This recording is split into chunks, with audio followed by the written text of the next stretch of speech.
In factoring difference of two squares, there are two things na kailangan nating tandaan. Una,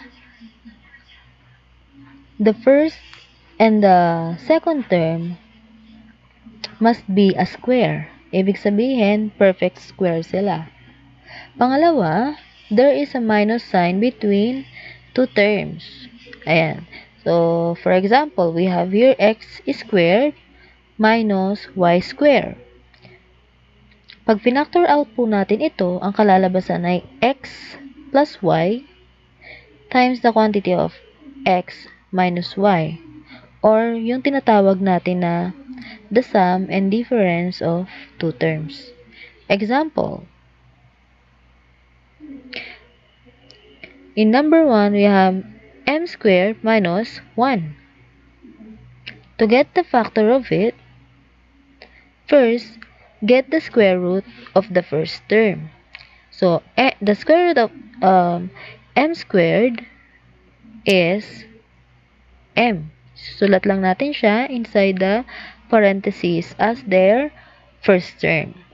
Next, don't forget to put the plus and the minus sign. Third, we have to get the square root of the second term.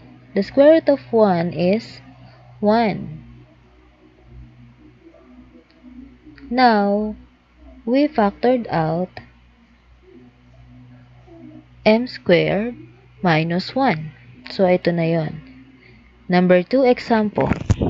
We have 25x squared minus 100. We all know that 25 and the 100 is a squared.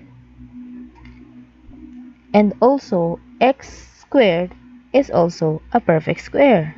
Now, to get the factor of this, get the square root of the first term, which is 5x.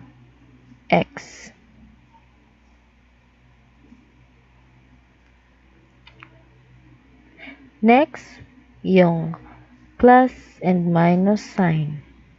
And third, the square root of 100 is 10.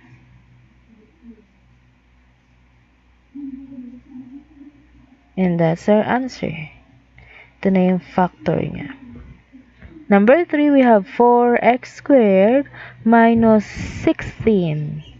So, to get the factor, same process. Square root the first term. The square root of 4x squared is 2x.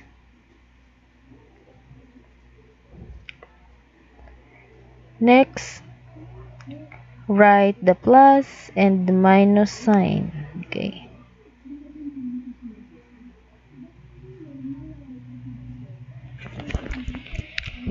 Third, the square root of 16 is 4. This is the factored form of number 3. Number 4. So we have the fractional form. Okay, but we can identify that this is a perfect square. Okay, the square root of 4 is 2 over the square root of 9 is 3, and the square root of x squared is x. Okay, so we have 2 over 3x, and the plus and minus sign. Get the square root of the second term, which is the square root of 1 is 1 over square root of 4 is 2, and the square root of y squared is y. So our answer is this.